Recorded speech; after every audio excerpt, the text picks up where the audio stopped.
안녕하세요. 저는 눈에 넣어도 안 아픈 딸과 제 목숨보다도 소중한 아내를 책임지고 있는 한 가정의 가장입니다. 지금은 더할 나위 없이 행복한 매일을 보내고 있는데요. 불과 몇 년 전만 해도 제게 정말 힘든 시기가 있었습니다. 이 세상을 다시 살아갈 수 있을까 싶을 만큼 어려웠을 때였죠. 다시는 마주치고 싶지 않을 만큼 제 인생에 큰 상처를 준 사람이 있었는데요.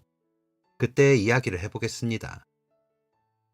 20대 초반, 제가 대학교를 다닐 때부터 이야기는 시작이 됩니다.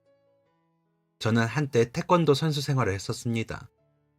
20살 때까지 선수 생활을 하다가 부상을 당하면서 그만두어야 했죠. 국가대표까지는 아니었지만 많은 대회에 출전하여 상도 많이 받았고 늦게 태권도를 시작한 것에 비해서 실적이 꽤 좋은 편이었습니다. 국가대표도 노려볼 만한 실력이었지만 사실 제가 운동하면서 많이 지쳤었거든요.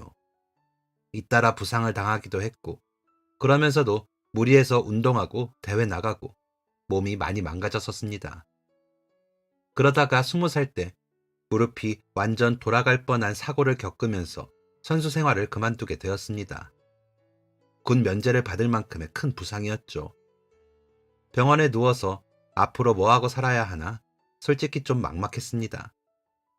그러면서도 그와 동시에 제 인생 이막이 펼쳐지는 것 같은 기분이 들더라고요. 마음도 지쳐있을 때였는데 이참에 새롭게 다른 일을 시작해봐도 좋을 것 같더라고요. 실은 제가 태권도 배우면서 하고 싶은 일이 있었습니다. 바로 선생님이었습니다. 학교에서 애들 가르치고 싶다는 꿈이 있었거든요. 그래서 선수 그만두고 바로 공부 시작해서 수능 보고 대학에 들어갔습니다. 그때부터 저의 대학교 생활은 시작되었죠. 저희 집이 넉넉한 환경의 집은 아니었습니다. 아버지는 영업직 회사원이셨고 어머니는 중학교 급식실에서 일을 하셨습니다. 저보다 한 살 많은 누나가 있었는데 누나가 공부를 엄청 잘했거든요. 초등학생 때부터 줄곧 공부를 잘해서 어릴 때 친척들이 누나랑 저를 비교를 엄청 했었습니다. 사실 누나 때문에 태권도를 계속 붙잡고 있었던 것도 있었습니다. 뭐 할 줄 아는 것도 없었던 제가 그거라도 해서 돈을 벌어야지 누나가 마음 편히 대학을 다니지 않을까 생각했거든요. 누나가 서울대를 다녔거든요. 공부를 엄청 잘했는데 자꾸 등록금이랑 생활비 때문에 눈치를 보는 것 같아서 괜히 그게 마음이 쓰여서 누나가 좀 더 편하게 공부했으면 좋겠다고 생각했습니다. 그래서 선수 생활을 더 했던 거였죠. 하지만 상황이 그렇게 되면서 제 병원비도 엄청 쓰게 되었고 재수 준비하며 제대로 된 일을 안 했으니까 이래저래 마음이 편치 않더라고요. 그렇다고 가족들이 제게 눈치 주거나 돈 벌어오라고 한 적은 단 한 번도 없었습니다. 그래도 혼자 마음이 불편해서 일을 갈게 되더라고요. 꼭 대학 붙어서 대학 다니면서 아르바이트도 하고 나중에 돈도 많이 벌 거라 마음먹었죠. 결과적으로 나름 나쁘지 않은 대학에 들어가게 되었습니다. 저 등록금은 신경 쓰지 마세요. 학자금 대출 받아서 다닐 거고 생활비도 제가 벌게요. 걱정 마세요. 수술 잘 받고 일상생활에는 지장이 없었던지라 대학교 합격하자마자 아르바이트를 구해서 하게 되었습니다. 그리고 학자금 대출도 받았죠. 어머니가 등록금 하라고 1,000만 원을 주셨지만 절대 싫다고 다시 돌려드렸습니다. 제 스스로 제 인생의 이막을 펼쳐보고 싶었습니다. 호기롭게 시작하게 된 대학교 생활은 엄청 재밌었습니다. 제가 원래 운동만 했던 사람이라서 주변에 죄다 운동하는 사람들 뿐이었거든요. 고등학생 때부터는 수업 시간에도 훈련하러 가기도 했고 대회 나가면서 학교 수업 못 들은 날도 많아서 친구가 거의 없었습니다. 같이 태권도 하는 애들하고만 친했었죠. 그래서 하는 얘기도 맨날 운동, 운동, 운동이었습니다. 그게 일상이었고 그게 제일 재밌었으니까요. 그런데 제가 대학교를 문과를 갔거든요. 운동이랑은 전혀 상관이 없는 과였죠. 거기서 새로운 친구들을 사귀었는데 진짜 재밌었습니다. 여자애들은 옷이나 꾸미는 거에 항상 관심이 많았고 남자애들은 게임이나 술, 이성관계, 진로 등에 관심이 많았는데 세상에 이렇게 다양한 생각을 하는 사람이 많구나 싶을 만큼 그 무리 속에 섞여 있는 게 재밌었습니다. 하지만 재밌게만 학교를 다닐 순 없잖아요. 아르바이트도 하고 공부도 하고 시험도 보고 그러면서 학교 생활을 했었죠. 그러다가 2년이 지났고 3학년이 되었습니다. 그때 제 인생을 완전히 바꿔버린 운명인 줄 알았던 악연을 만나게 되었습니다. 야, 쟤야, 쟤. 쟤가 누군데? 경재, 너 쟤 몰라? 우리 학교 여신이잖아. 그래? 모르는데? 와, 너 지금까지 학교를 어떻게 다닌 거냐? 어떻게 쟤를 몰라? 우리 학교에서 제일 유명한데.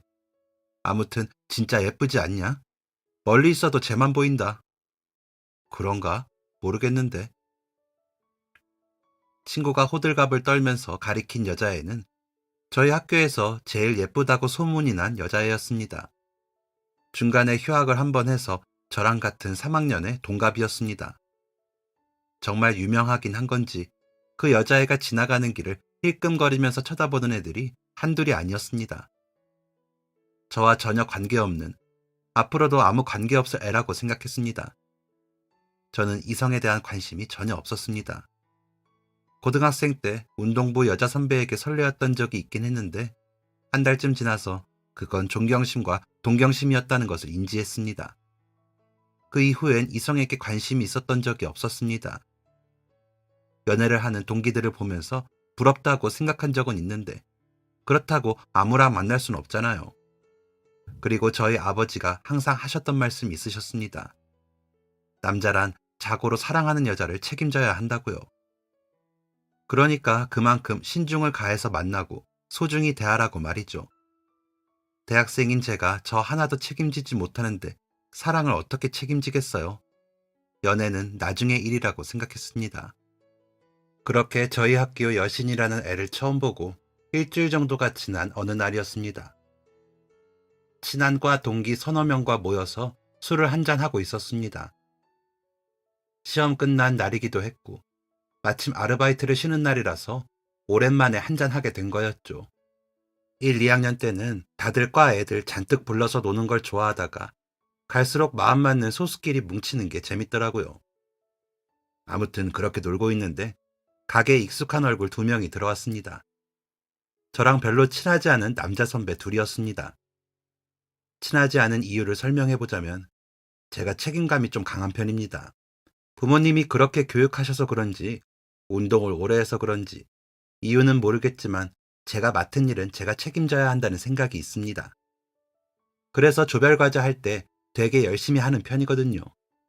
저 혼자 하는 건 저 혼자 책임지면 되지만 조별이 하는 건 저 하나로 모두가 피해볼 수 있는 거니까요. 그런데 술집에서 만난 두 선배 중 한 명하고 같은 조가 된 적이 있었습니다. 처음부터 약간 불안했습니다. 그 선배 불성실하기로 유명한 선배였거든요. 그래서 처음부터 선전포고를 했죠. 열심히 안 하는 사람은 교수님께 말씀드리고 제외하고 제출하겠다고. 그러니까 되게 적극적으로 임하더라고요. 물론 처음에만요. 나중에는 이 핑계 저 핑계 대면서 결국 아무것도 안 하더니 처음에는 하지 않았냐는 식으로 성을 내더라고요. 그것 때문에 크게 한판 싸우고 그 이후에는 인사도 안 하는 사이였습니다. 그런데 다른 제 동기들하고는 사이가 나쁘지 않았습니다. 그래서 그날 술집에서 마주치고 어쩌다 보니 같이 술을 먹게 되었죠. 그렇게 1시간 정도가 흘렀습니다. 갑자기 그 선배가 근처에 아는 후배들이 있다면서 같이 놀자더라고요. 여자애들이라면서요. 제 동기들은 상관없다고 하고 저는 불편했는데 티는 안 내고 그냥 눈치 봐서 슬쩍 빠져야겠다고 생각만 했습니다. 10분도 안 지나서 여자애들 셋이 왔는데 제 동기가 학교 여신이라고 지칭했던 그 여자애가 그중 하나였습니다. 그게 그 애와의 첫 만남이었습니다. 그날 저는 그냥 심드렁했습니다. 얼른 그 불편한 자리를 빠져나가야겠다는 생각뿐이었습니다. 1시간쯤 자리를 지키고 있다가 전화 온 척하면서 몰래 빠져나와서 집에 가버렸습니다. 다들 엄청 취했더라고요. 제가 그렇게 나가는 것도 모르는 눈치였습니다. 그런데 그 다음 날부터 그 예쁘다는 여자애한테 계속 연락이 오는 겁니다.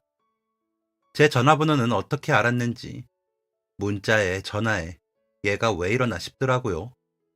처음엔 문자 답장을 좀 하다가 계속 할 말도 없는데 문자를 하길래 문자 요금이 아까워서 답장을 안 했습니다. 그러니까 이 여자애가 제가 있는 곳까지 찾아오더라고요. 왜 이러냐고 물으니까 제가 좋다는 겁니다. 그때 엄청 놀랐습니다. 어떻게 사람을 한 번 보고 좋아할 수 있나 도통 이해가 되지 않더라고요. 그런데 이 여자애는 진심이라면서 데이트를 하자고 조르더라고요. 이럴 수 있구나. 이렇게 시작할 수도 있구나. 의아하면서도 진짜 진심이라고 하니까 그 여자애와 몇 번 데이트를 하게 되었습니다. 동기들이 부러워 죽겠다는 눈으로 저를 쳐다봤죠. 몇 번 보다 보니까 정말 예쁜 것 같고 저를 많이 좋아하는 것 같고 그렇게 2달 지나고서 제가 고백했습니다. 이런 시작도 있다고 인정했고 저도 그 여자애가 많이 좋아졌거든요. 저의 첫사랑이 그렇게 시작된 것이었습니다. 학교 내에서 꽤 유명한 캠퍼스 커플이 되었습니다. 물론 제 여자친구 때문이었죠. 어딜 가나 주목받는 여자친구에 덩달아 저까지 유명세를 탄 것이었습니다. 여자친구는 그런 관심을 꽤나 즐겼습니다. 정확하게는 그런 관심만 꽤나 즐기는 사람이었습니다. 여자친구는 사람들의 관심을 아주 중요하게 생각했고 눈에 보이지 않는 것들은 중요하지 않다고 생각하는 사람이었습니다. 미영아, 너 시험 공부는 안 해? 귀찮아. 아침에 바짝 보고 풀면 되지 뭐. 그나저나 나 원피스 살 건데 무슨 색이 예쁜지 봐주라. 옷을 또 사? 지난주에도 엄청 많이 사서 돈 없다고 하지 않았어? 여자친구가 예쁜 옷 입으면 좋지 뭘 그래. 내가 봤을 때 너 시험 공부해야 할 것 같은데 학점 어떻게 하려고? 경제 네가 책임지면 되잖아. 여자친구는 입버릇처럼 제게 책임지라는 말을 했습니다. 그리고 저는 정말 그래야 된다고 생각했고요. 사랑했으니까요. 그리고 제 첫 여자친구였으니까요. 신중하게 생각했고 참 소중했던 제 여자친구였으니까 말이죠. 1년 반 정도 만나고 저희는 졸업을 했습니다. 학교를 다니는 동안 좀 달라진 게 있었는데 아이들을 가르치는 세계가 참 넓다는 것을 알게 되었습니다. 저는 단순히 학교에서만 아이들을 가르칠 수 있겠다고 생각했는데 그 외에 아이들을 가르치는 건 다양한 길이 있더라고요. 학원에 취직할 수도 있는 거였고 아예 학원을 차리는 방법도 있었고 방과 후 수업도 있고 아이들을 위한 센터도 있고 나아가서 성인들을 교육할 수도 있는 것이었습니다. 임용고시를 준비할까 고민하다가 학원에 취직하게 되었습니다. 아이들을 가르치는 일이 과연 잘 제게 맞을까 궁금했거든요. 제 생각과 다를 수도 있는 거였으니까요. 딱 1년만 학원에서 일해보자 마음먹고 학원에 들어가게 되었습니다. 졸업 앞두고 1월 달부터 들어가서 일하게 되었습니다. 초등학생부터 고등학생까지 있는 꽤 규모가 있는 학원이었는데 제가 배울 점이 많은 곳이었죠. 반면에 여자친구는 일을 안 했습니다. 정말 아무것도. 마치 초등학교를 졸업한 어린아이처럼 졸업했다는 사실을 마냥 좋아했습니다. 누가 보기엔 저 사람은 믿는 구석, 예를 들면 경제력을 갖춘 집안이라던가 물려받을 사업이라던가 이런 것들이 있어서 일을 안 하는 것처럼 보였을 겁니다. 실제로 제 주변 사람들이 그렇게 생각하고 있었으니까요. 하지만 전혀 아니었거든요. 여자친구의 부모님은 2분 다 평범하셨고 사업을 하시는 것도 아니었습니다. 그냥 여자친구는 일을 하기 싫은 것이었습니다. 아무래도 이러면 안 될 것 같아서 옆에서 닥달 아닌 닥달을 하기 시작했죠. 미영아, 취직 안 할 거야? 대학 졸업까지 했는데 일을 해야지. 너 이번에 또 돈 부족하다면서 언제까지 부모님한테 손 벌리면서 살 거야? 아, 너 진짜 왜 그래? 우리 아빠 같아. 내가 알아서 할 테니까 그만해. 여자친구가 올바른 길로 가게 하는 것도 제 책임이라고 생각했습니다.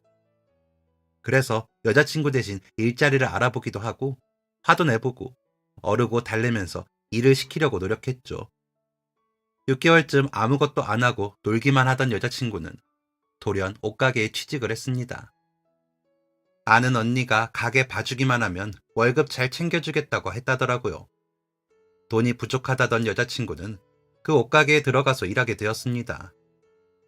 여자친구와의 전공과는 전혀 무관한 일이었지만 이렇게라도 일을 하는 게 안 하는 것보다는 낫겠지 싶어서 더 이상 신경 쓰지 않기로 했습니다. 그런데 한 달 일하고 그만두더라고요. 적성에 안 맞는다면서요. 이대로는 안 되겠다 싶어서 다시 취업 사이트를 뒤져서 일자리를 찾아봤습니다. 서류 쓰는 것도 옆에서 앉아서 다 알려주고 여자친구는 귀찮다는 표정으로 짜증을 냈었죠. 어찌저찌 서류에 합격하게 되었고 면접날이 잡혔습니다. 그날도 면접 보러 가기 싫다고 하는 걸 억지로 끌고 다녀왔습니다. 그런데 운이 좋게 여자친구가 면접에 합격을 한 것입니다.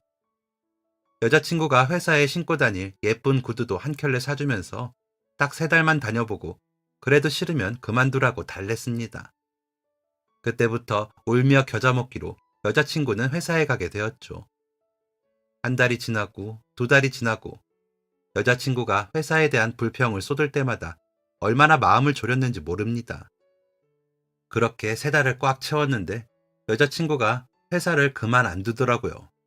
다닐만 한 것 같다고 계속 일한다고 했습니다. 너무 다행이라고 생각했습니다.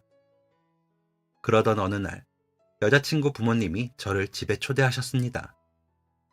여자친구도 이유는 모르겠다고 그냥 같이 가자고 하더라고요. 그동안 오며 가며 몇 번 마주친 적만 있었는데 집안으로 초대를 하신 건 처음이었습니다. 갑자기 무슨 일인가 잔뜩 긴장을 해서 여자친구 집에 갔습니다. 여자친구의 집에 들어가 보니까 어머님께서는 곱게 화장을 하시고 엄청 맛있는 밥상을 한가득 차려놓으시고 아버님도 허허 웃으시면서 저를 반겨주시더라고요. 어리둥절해 있는 저에게 여자친구의 부모님은 이런 말을 하셨습니다. 결혼하게. 네? 내가 우리 집사람하고 미영이 사람 만들려고 노력한 게 몇 년인데 저게 우리 말은 도통 안 듣더라고.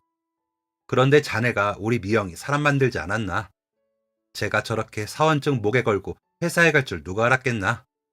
대학 졸업한 것만으로도 용하다 했는데 이게 다 자네 덕 아니면 누구 덕이겠어? 그러니까 결혼해. 네? 아니, 아버님, 그렇지만 저는 아직 준비가... 자네, 우리 미영이 책임 안 질 건가? 네? 아니요. 아니요. 책임져야죠. 그럼 뭘 고민하나? 결혼해야지. 네, 네, 알겠습니다, 아버님. 그렇게 뜬금없이 결혼 약속을 하게 되었습니다. 여자친구는 옆에서 수줍게 웃고 있었고, 저는 당황할 수밖에 없었죠. 아직 저의 진로도 확실하게 정한 게 아니었고, 돈도 더 모아야 했는걸요. 그래서 그날 이후 여자친구와 많은 대화를 했습니다. 여자친구는 결혼을 하고 싶어 했습니다. 더 나이가 들면 아기를 낳아도 나이 차이가 많이 날 테고, 나이 든 엄마는 되기 싫다고 하더라고요. 제가 임용을 볼지 말지도 결정을 못했다고 하니까 지금 학원에서 잘 벌고 있지 않냐면서 그냥 학원에서 계속 일하라고 하더라고요. 조금만 더 생각해보면 이 사람이 나의 꿈에 아무 관심이 없고 나를 존중하지 않는다는 것을 깨달았을 텐데 그땐 내가 너무 좋아서 나랑 빨리 결혼하고 싶은가 보다 했습니다. 고민에 고민이 꼬리를 물던 중 여자친구가 어느 날 저희 집에 찾아왔고 부모님께 인사를 드렸습니다. 제가 여자친구가 있다는 것은 알았지만 만난 적은 한 번도 없으셨거든요. 갑작스러운 여자친구의 방문에 부모님은 당황하셨지만 이내 반갑게 여자친구를 맞아주셨습니다. 여자친구는 저의 부모님께 저희가 결혼을 약속한 사이라고 말했고 부모님은 적잖이 당황을 하셨죠. 정말이냐 경재야? 둘이 벌써 그런 얘기까지 오갔어? 그게... 네, 맞아요. 아이고, 잘 됐네. 그래. 그럼 사돈댁부터 만나야 하지 않나? 가만히 있어봐. 나를 정해야겠네. 아이고, 경사네, 이거. 복잡한 제 속을 아시는지 모르시는지 저희 부모님은 상견례 날부터 잡아야 하지 않냐고 하셨죠. 그날 여자친구가 집으로 돌아가고 아버지가 저를 앉혀놓고 결혼 생활에 대한 긴 연설을 하셨습니다. 그리고 이렇게 말씀하셨습니다. 네가 책임지기로 한 일은 책임지는 거야. 가장으로서 책임지고 잘 살거라. 그때 마음을 굳혔습니다. 잘 살아보겠다고요. 학원 강사의 수입이 나쁘지 않기도 했고 더 올라갈 수 있을 것 같았고 다양한 아이들 가르치는 재미도 있었거든요.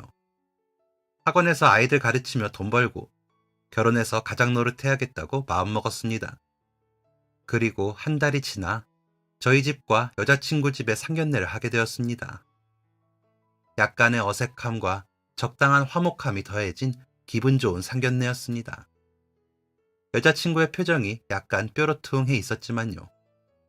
그날 상견례를 잘 마치고 다음날 여자친구를 만났는데 여자친구는 뭔가 못마땅한 표정이었습니다. 미영아, 왜 그래?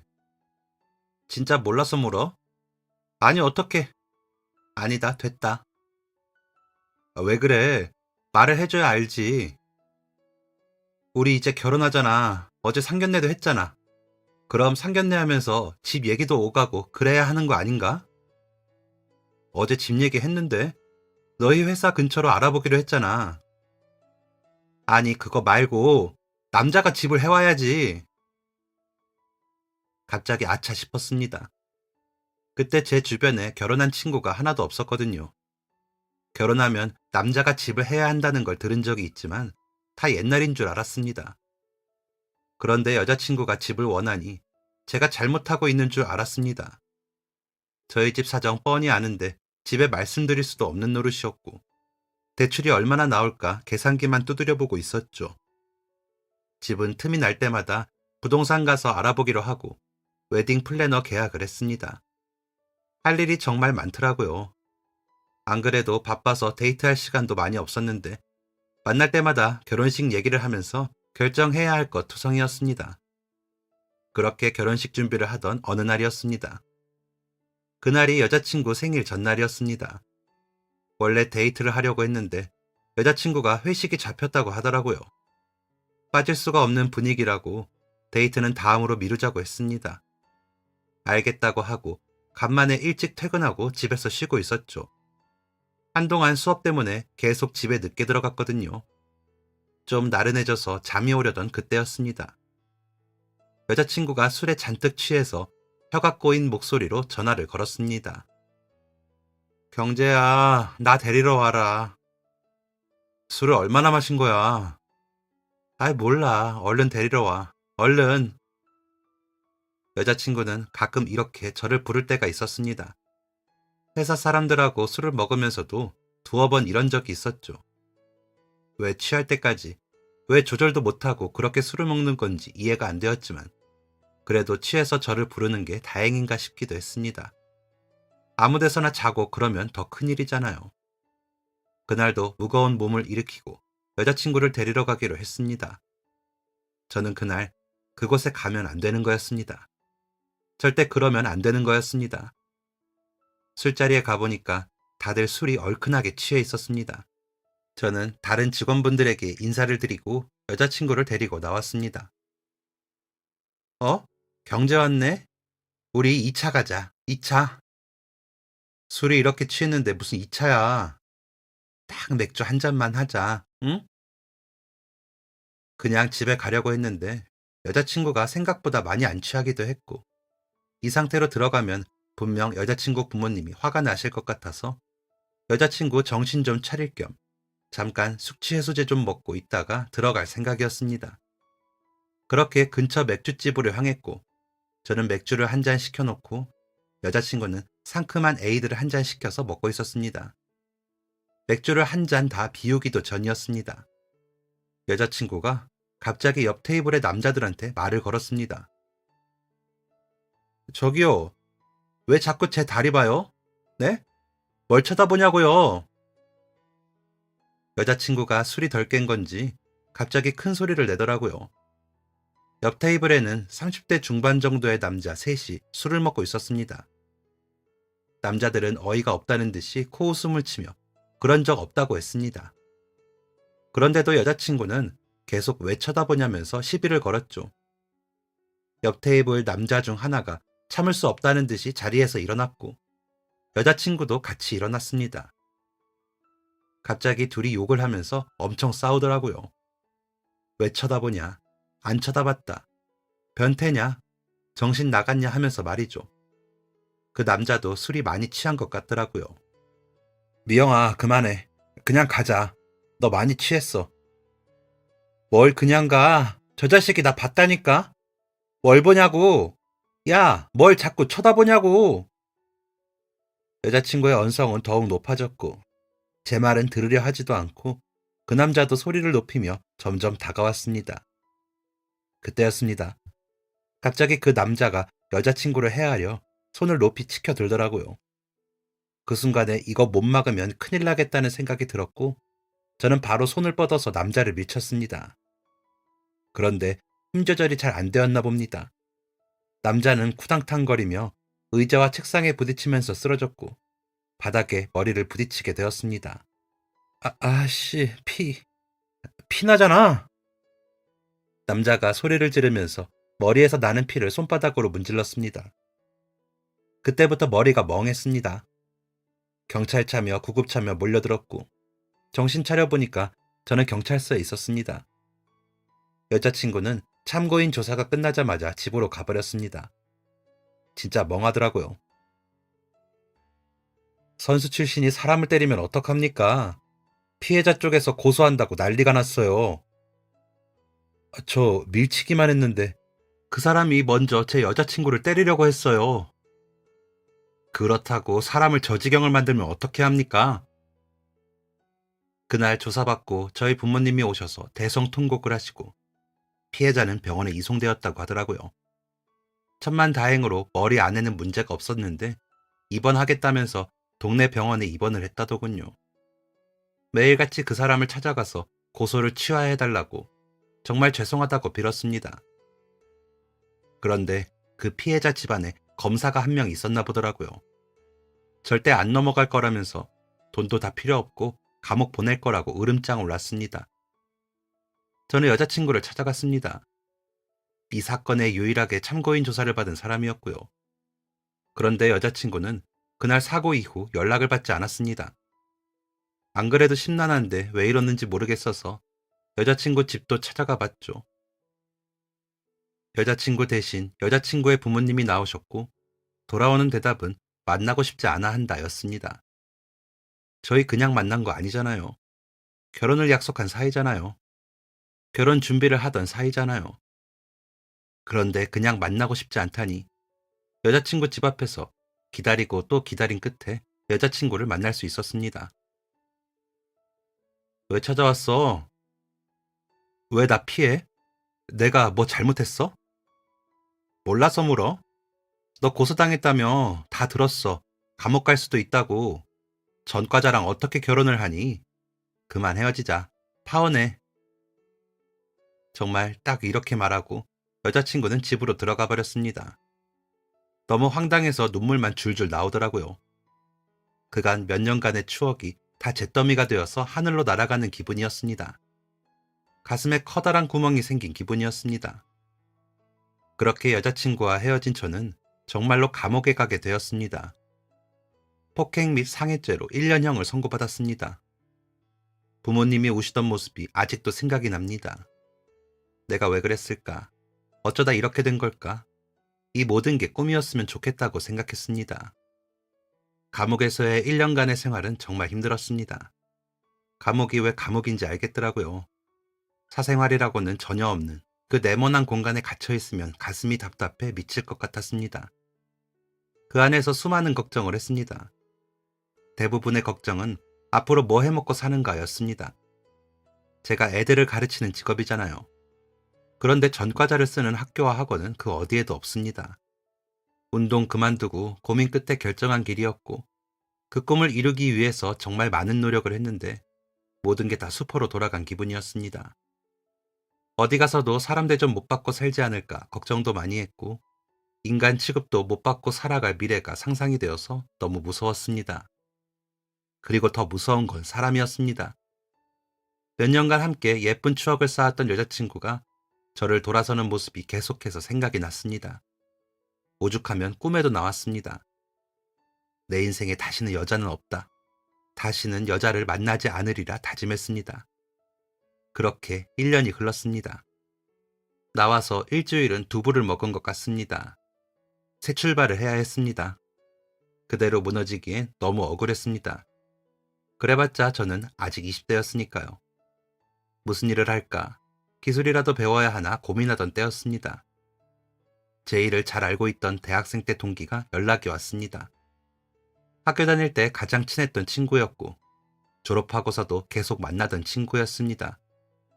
제 모든 사정을 잘 알고 있었고, 저보다도 더 제 일을 억울해했던 좋은 친구였죠. 그 친구가 졸업하고 작은 회사를 하나 차렸었거든요.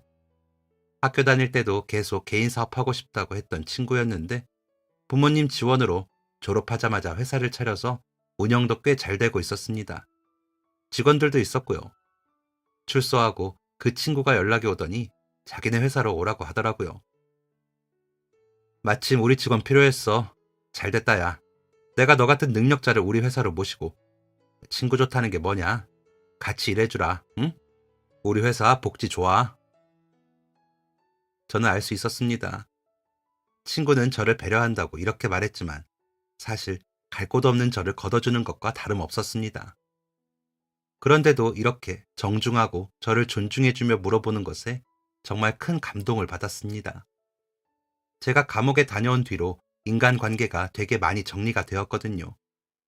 저를 파렴치한 범죄자 취급하는 사람들이 대부분이었습니다. 그때 제 곁을 떠나지 않았던 사람들이 아직까지도 인연을 유지하고 있네요. 아무튼 저는 그렇게 친구 회사에 들어가서 일을 하게 되었습니다. 사실 다시 사회생활할 때 초반에는 사람들 눈치를 엄청 보면서 다녔습니다. 길을 걷다가도, 식당에 들어가서 밥을 먹어도, 마트에 가서 장을 볼 때도 사람들의 시선이 무서웠고 별거 아닌 걸로도 흠칫 놀라기도 했었죠. 그만큼 저는 위축되어 있었습니다.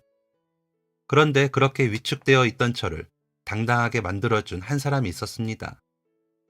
같은 회사에 있는 다른 팀 여자 직원이었습니다. 나이는 저보다 한 살 어렸는데 성격이 엄청 밝은 사람이었습니다. 항상 에너지가 넘쳤고 친절하기도 한 직원이었죠.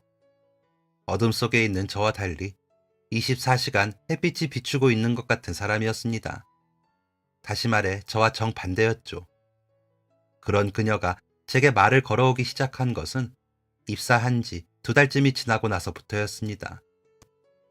경재씨, 일찍 출근하셨네요? 네, 할 일이 있어서요. 댁이 어디라고 하셨죠? 여기서 많이 멀어요? 버스 타고 다닌다고 하셨던 것 같은데 아침에 차 안 막혀요? 저는 버스 타면 항상 간당간당 하더라고요. 그래서 주로 지하철 타요. 아침은 드셨어요? 저 커피 타려는데 한 잔 타드릴까요? 원래 말이 많은 건지 아니면 어색해서 말을 더 많이 하는 건지 알 수가 없었습니다. 또 한참을 혼자 떠들던 그녀를 보고 든 생각은 다람쥐 같다는 생각이었습니다. 맨날 쪼르르르 어딜 그렇게 바쁘게 다니는지. 그러면서 말도 참 많고 종종 물건을 흘리고 다니기도 했거든요. 손이 많이 가는 사람이라고 생각하기도 했죠. 아침에 일찍 출근을 하는 날이면 꼭 그녀를 마주쳤고 그때마다 그녀는 친근하게 말을 걸어왔습니다. 그러니까 자꾸 눈길이 가긴 하더라고요. 그러던 어느 날이었습니다. 그날도 아침 일찍 갔는데 역시나 그녀가 먼저 와 있었습니다. 그날은 제가 먼저 말을 걸어봤습니다. 예전부터 궁금한 게 있었거든요. 그런데 왜 맨날 일찍 출근해요? 제가 말씀 안 드렸나요? 제가 집이 되게 멀거든요. 지하철로 1시간 반 정도? 네? 그렇게나 멀어요? 그런데 그거랑 일찍 출근하는 거랑 무슨 상관이지? 에이, 뭘 모르시네. 자칫하다가 지하철 하나만 놓쳐도 20분은 그냥 가거든요. 그래서 미리미리 일찍 나오는 거죠. 제가 지각하는 걸 제일 싫어하거든요. 진짜 부지런한 사람이라고 생각했습니다. 회사 대표인 친구한테 듣기로는 그녀가 회사 초창기에 입사해서 엄청 성실하게 일하고 있다고 들었습니다. 젊은 사람이 엄청 열심히 일을 하면서 사는구나 생각했죠. 그러다가 얼마 후 회사 전체 회식이 한 번 있었고 그 다음 주에 출근했는데 친구가 저를 불렀습니다. 너 선영 씨랑 뭐야? 뭐가? 뭐긴 지난주 회식 때 다 봤다 임마. 그러니까 뭘 봤냐고. 선영 씨가 너 엄청 챙기던데. 널 보는 눈에서 아주 하트가 뿅뿅이던데 뭘. 둘이 뭐야? 언제 그렇게 친해진 거야? 무슨 소리를 하는 거야? 쓸데없는 소리 하지 마라. 야, 왜? 선영 씨 사람 진짜 괜찮아. 너도 언제까지? 아니, 내 말은 잘 해보라는 말이지. 내가 봤을 때 선영 씨는 이미 너한테 마음 있는데 뭐. 가당키나 하겠습니까? 제가 무슨 여자를 만나요? 여자한테 그렇게 대해놓고서 무슨 용기로 만날 수 있겠어요? 무서워서 못 만납니다. 그리고 저 전과자예요. 전과자를 만날 여자가 어디에 있겠어요? 친구의 쓸데없는 소리를 한 귀로 흘려버리려고 했습니다. 그런데 그게 마음먹은 대로 잘 안 되잖아요. 자꾸 의식하게 되고 신경 쓰이고 눈길이 가기 마련이었죠. 그렇게 그녀는 점점 제 마음에 들어왔습니다. 몇 번이고 밀어내보려 했지만 그녀의 사랑스러운 에너지를 더는 밀어낼 수가 없었습니다. 그녀도 제게 마음이 있는 듯 했습니다. 진짜 너무 마음이 복잡하더라고요. 어떻게 해야 될지 모르겠더군요. 그래서 저는 퇴근 후 그녀를 불렀습니다. 조용한 카페에 가서 저의 모든 것을 사실대로 고백했습니다. 제게 결혼할 여자가 있었던 것, 그리고 감옥에 갔다 온 것까지요. 그러니까 그녀가 뭐라고 했는지 아세요? 알고 있었어요. 네? 어떻게? 제가 대표님께 여쭤봤거든요. 분명 원래 밝은 사람인 것 같은데 자꾸 숨으려고 하고 피하려고 하는 것 같아서요. 무슨 사정이 있나 너무 궁금해서 물어봤어요. 이틀 전에요. 아, 그러셨구나. 다 들으셨구나. 그래서 제가 하고 싶은 말은 저 그만 좋아하세요. 그렇게 모자란 사람이니까. 왜요? 네? 제가 방금 말씀드렸잖아요. 저 감옥에 갔다 온 전과자라고. 억울한 상황이었잖아요. 그 상황을 이해한다고는 못하겠지만 그게 제가 경재 씨를 좋아할 수 없는 이유는 아닌 것 같아요. 전 그냥 경재 씨가 좋은 거예요. 경재 씨한테 무슨 과거가 있든 상관없어요. 그리고 과거 없는 사람이 어디 있어요? 당혹스러웠습니다. 제가 전과자라는 사실을 알고도 그녀는 제가 좋다고 했습니다. 갑자기 눈물이 나더라고요. 왜 그랬는지는 모르겠습니다. 억울하게 형을 살다 나와서? 눈치 보며 사는 게 힘들어서? 모르겠습니다. 그냥 눈물이 났고 그녀 앞에서 바보같이 엉엉 울기만 했습니다. 그날 이후에도 많은 고민을 해야만 했습니다. 제 마음에 확신이 생길 때까지요. 제가 한 선택을 책임질 수 있을까에 대한 고민도 많았고 그녀를 좀 더 알아가고 싶기도 했고요. 고민 끝에 저는 제 마음을 따르기로 했습니다. 제 마음은 그녀를 향해 있었고 그녀와 함께 하기로 마음먹었죠. 1년 반 후 저희는 결혼을 하게 되었습니다. 부모님이 이번에는 아주 신중하게 여자친구를 살피시더라고요. 그 전에는 너무 섣부르게 결정을 내린 것 같다면서 말이죠. 제가 천번 만번 고민해서 내린 결정이었는데 부모님 눈에도 여자친구가 예뻐 보였나 봅니다. 참 선녀 같은 사람을 만났다면서 기뻐하셨죠. 장모님과 장인어른도 제 사정을 다 알고 계셨습니다. 그러면서도 저를 사위로 받아주셨죠. 싫은 소리 한 번 없이 저를 있는 그대로 봐주셨습니다. 회사에서 공식 1호 부부가 된 저희는 회사 근처에 신혼집을 구하고 살게 되었습니다. 진짜 엄청 행복했습니다. 무슨 복이 있어서 이런 사람을 만났을까 싶을 만큼 매일매일이 행복했습니다. 지난 과거의 서름과 분노와 억울함이 아내 덕에 다 치유가 되는 기분이었습니다. 그리고 몇 달 뒤 저희 부부에게 아이가 생기게 되었습니다. 그때가 아직도 생각이 나는데 아내가 몸이 안 좋다면서 반차를 쓰고 나갔습니다. 몸이 많이 안 좋은가 걱정을 하고 그날 칼퇴근을 하고 집에 들어갔죠. 집안 불이 다 꺼져 있길래 많이 아픈 건가 싶어 얼른 안방문을 열었는데 갑자기 아내가 빵빠레를 터뜨리면서 나왔습니다. 그리고는 제 앞에 초음파 사진을 내밀더군요. 혼자 몰래 산부인과에 다녀온 것이었습니다. 그렇게 임신 사실을 알게 되었고 4개월쯤 되었을 때 회사에도 알렸죠. 직원들이 모두 축하를 해주었고 대표인 친구가 특히 엄청 많이 축하해줬습니다. 친구가 아내 편히 봐주느라 애도 많이 썼고요. 그렇게 세상에 나올 소중한 아기를 기다리며 행복한 하루하루를 보내던 중이었습니다. 어느 날 아내하고 퇴근 후 마트에서 장을 보고 있었습니다. 종종 그렇게 마트에서 같이 장을 봤는데 저는 그게 그렇게 좋더라고요. 재미도 있고 아내랑 더 애틋해지는 것 같기도 하고요. 아무튼 마트에 있는데 저 멀리 익숙한 모습이 보였습니다. 그 사람의 모습을 보고 저는 걸음을 멈췄습니다. 만나서는 안 되는 사람을 보게 된 것이었습니다. 저 사람이 왜 여기에 있지? 멀리에 있던 그 사람이 점점 가까워졌습니다. 그 사람도 저를 보고 걸음을 멈췄습니다. 너무 행복해서 잠시 잊고 살았습니다. 저와 결혼할 뻔한 저를 위기의 상황에서 버린 바로 그 여자였습니다. 그 여자도 당황한 표정이었습니다. 왜 여기 있냐는 듯한. 그 동네가 그 여자의 동네도 제가 살던 동네도 아니었거든요. 저의 시선은 그 여자 옆에 서 있는 남자에게로 옮겨졌습니다. 다정한 팔짱, 똑같은 슬리퍼. 결혼했다는 소식은 들었습니다. 그것도 저랑 헤어지고 6개월 만에 말이죠. 혼전 임신으로 결혼했다고 들었습니다. 두 사람이 끌고 있는 카트에는 작은 아기까지 타고 있었습니다. 감옥에 있을 때 진짜 화가 많이 났었거든요. 만약에 마주치면 무슨 말을 해야 할지 혼자 무한 상상을 하기도 했습니다.